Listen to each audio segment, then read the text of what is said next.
Hello, this is Josh Clark with Ironbridge Nighttime Pickleball, also a Selkirk advocate. If you're looking to get a future purchase at Selkirk, you can use my code ADV-ClarkJ to get a discount on a future purchase. It'll give you a gift card. Today I'm going to be talking about the boomstik, the elongated version. I actually did use this past weekend in a singles tournament. It was actually kind of a triathlon tournament. We had singles, men's doubles, and mixed doubles. Teams of 6. It was a lot of fun. It was kind of a very interesting format, a little like MLP, but a little different. Points were based off of wins, and then if you got over 6 points, you got an extra point, even if you're the losing team. So it was very interesting, but it was a lot of singles. I don't do a ton of singles, so I decided, you know what, screw it, I'm going to try the elongated boomstik. I ended up winning my first 2 games of singles. Third game, I ended up getting the 6 points needed to get the 1 point for our team, and then the last 2 games, I got wrecked by 2 4-0 singles players.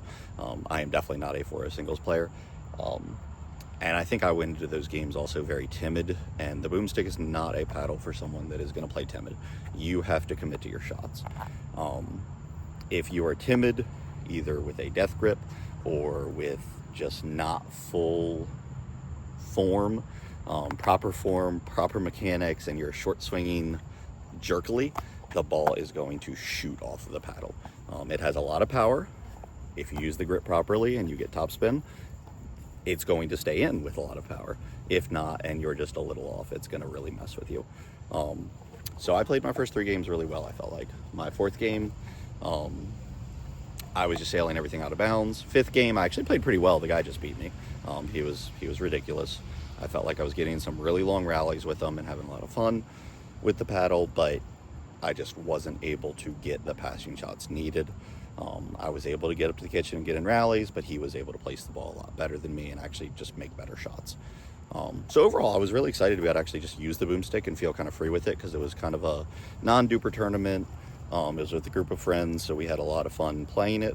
So I really enjoyed being able to be free to just try a paddle that I wouldn't necessarily jump to in a tournament. I would want, a month to 2 months of playing with the paddle before I start using it in a tournament, honestly. I've been using the SLK Era, been loving it. I went from the Lux to the 008 to the Era. I could definitely see myself going to an elongated for singles, probably wide body for mixed doubles or men's doubles. But it's going to take some getting used to for me. So I think I can make the transition, but I do think it's going to take some time, and I have to decide, do I want to commit to being that power type player or more of a control, like finesse player? And I feel as I get to higher levels, you start noticing that the control and finesse is there, but your hands battles at the line, you need to have that quicker speed coming off your paddle so that they're at a disadvantage, especially if you're able to get the ball down. If it's going down and slow, it feels like teams are able to just rip the ball right back at you anyways.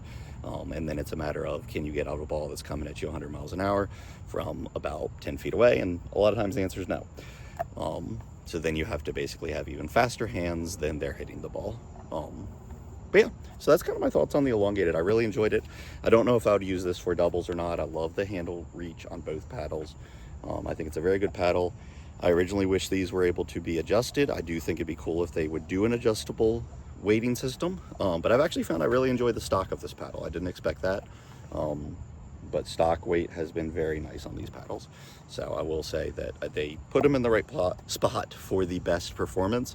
I know they made that claim, and I kind of felt like, I feel like everybody's gonna have their own choice.